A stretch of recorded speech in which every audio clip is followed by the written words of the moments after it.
Chapter 1, what they believe. In the movie Heavy Metal, you had this evil orb flying around. It called itself the sum of everything evil. And everything they give you is like Mexican food. It's the same, all the same ingredients. They just, let's put a green sauce on this time. Let's put a red sauce on. Or maybe instead of beef, we're putting chicken in there. It all tastes very, very similar. It's pretty much the same thing. It's just served to you slightly different, slight variations to it. And you're going to see that in all of their stories. It's kind of the central core message is all there, but they just change it up a little bit. And so their idea of God is that God is the sum of everything good, and he's in a location.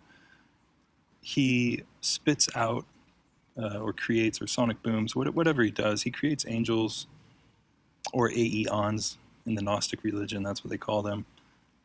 The most important one for our story, the one that he created, is Sophia, and she is, in the Gnostic tradition, or the aeon of wisdom, but that doesn't make sense because if she was wise, she wouldn't have fallen into a disgrace out of God's favor. So I'm going to rename her the god of architecture, or the grand architect, or architect of the universe. That's what the Masons call her, so that's what we're going to go with. And so this aeon is all of God's knowledge on how to build a reality, how to build a universe, how to construct it. Okay, she's like a builder. And so God is the sum of everything good, which means he can only create good things. That means that Sophia is also very good. She can only create good things. There's no evil in her. All right, so you have to picture God occupying space, and around this space where God is, and Sophia is also with him, there is void around them. You have to picture them occupying a little bit of space, and then God sends Sophia out to create reality in the void around them. So at first there was nothing, and then she creates the Saturn reality. She can't operate on her own because she is not God. She needs energy. God has limitless energy. God is boundless. He has everything. And so he feeds, or he gives energy to Sophia so she can turn that energy into matter and create our universe. This is equals mc squared. Einstein's a fraud because this is old Gnostic religion, thousands of years old. She creates Saturn, creates Earth, doesn't matter if it's round or flat. Saturn's in the sky, we're underneath it. And that's the end of chapter 1. Moving on to chapter 2. Saturn is a life-giving star. Sophia uses it to, it would be like shooting light beams or plasma down to Earth and using that energy to convert things into matter. So she converts the light and plasma into living things. It's like a 3D printer. And then I show that in this video by this band, Animals as Leaders. They show exactly how they believe it happens. So there's a sun in the background, and then it's creating an organism. God made her, God is good. So it's like it's a linear effect, it's a chain effect. It's good, good, good, good, good, all going in a row. And everything is good, and it's Eden, and it's awesome. Now chapter 3. So what does this world look like with us on it? So the atoms, or Adam, is a youthful characters that are running around playing, having fun. They're like kids. It's an age of innocence. Age of innocence, place of innocence. I don't really have to go into too much detail about this. So let's move on to chapter 4. Okay, so chapter 4, what they initiated, quote, people, end quote, of the world believe. In our world today, death pays for life. I mean, that's something George R.R. Martin said in Game of Thrones, so it's like Masonic sayings carrying over into their TV shows again. Death cannot pay for life in this world because there is no death. That's not how things work in this world. So first, this world runs on electricity. In some ways we are still like this, but we do not run on direct electrical charge. We don't have batteries we take in and out of us, so we don't hook ourselves up to sockets.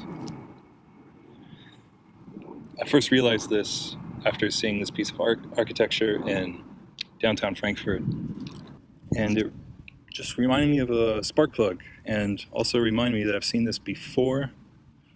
It's the Luxor in Las Vegas, and it's not light shooting out of it. It's the light or plasma, electrical lightning bolt, whatever you want to call it. It's coming down from Saturn into this thing, then it's transferring this energy directly down into the Earth. So it's like a receptacle, right? It receives direct electrical charge from above and puts it down below. And this sequence here, coming from Saturn down to Earth, this is the whole tree of life symbolism. In Finnish mythology, there is a pole in the north that holds the world together. I think Norse mythology has the same thing too. This is also Jacob's ladder, the ladder to heaven. It's no coincidence that in physics, a Jacob's ladder involves electricity. So all the symbolism is there. So the power goes down into the earth and then it pops back out, comes or is absorbed, used by plant-like structures, tree-like structures with their roots tapped into the ground. You have to picture these roots as like copper wires, not sucking water and nutrients. It's just sucking electricity out of the ground. And then they utilize that and pop out fruit or produce fruit, which is then consumed by the animals and the atom on the planet. They just pick the fruit and eat it. It's like a power up, right? Think of a video game. You're running low on energy and you need to stock up again. So you just hit something and a piece of fruit falls down and then you eat it and it's like blah, and then you get your life back. And this is a connection between video games and why is there prominent Saturn and cube symbolism in video game consoles and video games themselves. It's because this is how they imagine that the first world, Eden, with Saturn above, how everything survived or worked there because there's no photosynthesis going on, there's no death going on. And how can a world like that function? Well, it functions like that because electrical motors pretty much go on forever, and good quality ones. They go on for a long time, and so this world was running off electrical charge. Julianne, on the comment board on the last video, she pointed out that Sega, if you reverse that, it's ages. So ages Saturn, like the age of Saturn. The first Sega console was called Genesis, and this is their Genesis story. The video game character running around, jumping around, and eating fruits and stocking up on energy is the Eden, their idea of Eden. It's batshit crazy, but all the symbolism is there. It's kind of hard to deny it when you look at the GameCube Switch controller right here, and you see the cube and the hexagon right there. But the hexagon itself being the Star of David, you can take all the triangles off the Star of David and fit it inside the hexagon. So all the symbolism is there. It's kind of hard to deny it at this point. Someone else also pointed out that in Genesis, there's Peter Gabriel, and then Peter Gabriel sings a duet. There's this reverso couple duet singing right here, and they're singing about androgynous Adam, how it was in Eden. Again, they take all their mythology and then they craft it into something new so that it transforms into something different, but it's really at the core, it's just the same thing. It's still Mexican food. And speaking of Transformers too, so you have the Allspark. Oh, the Allspark. It's like they just took, instead of the lightning bolt coming from Saturn and creating life, they just said, oh, hey, I know, let's, I'll try to sound like one of the writers here. So hey guys, let's just take instead of it coming from Saturn, let's have it come from the cube.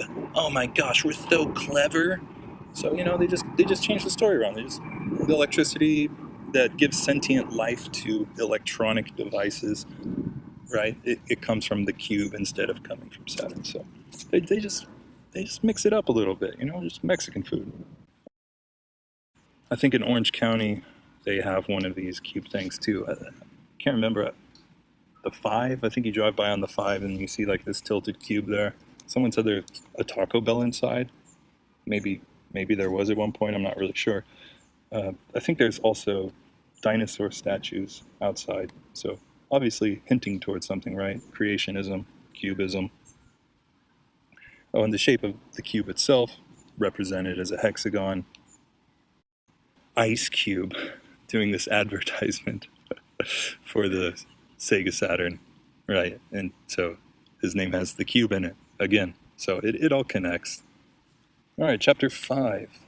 Chapter 5, The Fall of Sophia and the Fall of Our World from God's Grace.